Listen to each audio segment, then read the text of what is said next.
করলেই বন্ধ হয়ে যাচ্ছে। হ্যাঁ ফ্রেন্ডস, আজকে চলে গেছিলাম আমরা কোন্নগর 12 শিব মন্দির। ঢুকতে আছে জগন্নাথ দেবের একটা ছোট মন্দির, তারপর আছে এখানে ছোট শিবলিঙ্গ একটা, আর তারপর আছে এখানে নন্দী মহারাজ। এই যে আমার ছেলে আর মেয়ে দুষ্টুমি শুরু করে দিয়েছে, ওদের দুষ্টুমি সব জায়গাতেই চালু থাকে।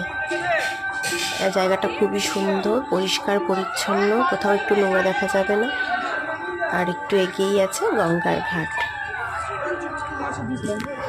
এই যে গঙ্গার ঘাটের দিকে, আর এদিকে আছে হচ্ছে শিবলিঙ্গ।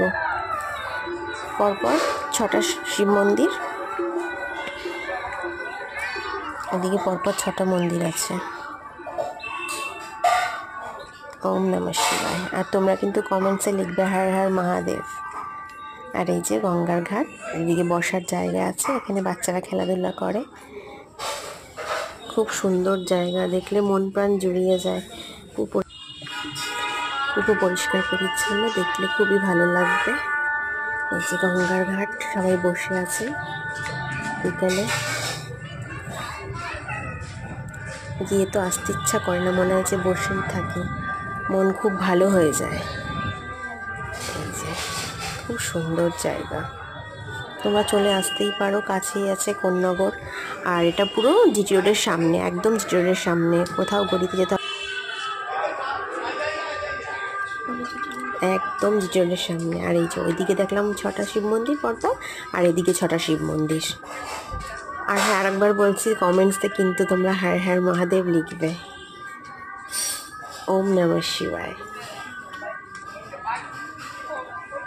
খুব সুন্দর জায়গা। আর আমরা তো চলে গেছিলাম লিলুয়া থেকে, আর লিলুয়া থেকে আমরা বাইকে করেই গেছিলাম, আমার ছেলে, আমার মেয়ে আর আমার হাজব্যান্ড, 4 জনেই চলে গেছিলাম বাইকে করে। আর ট্রেনে করেও যাওয়া খুবই সহজ, কোনো কঠিন না, একদম স্ট্রিটের সামনেই মন্দির। খুব সুন্দর জায়গা, আসলে খুবই ভালো লাগবে।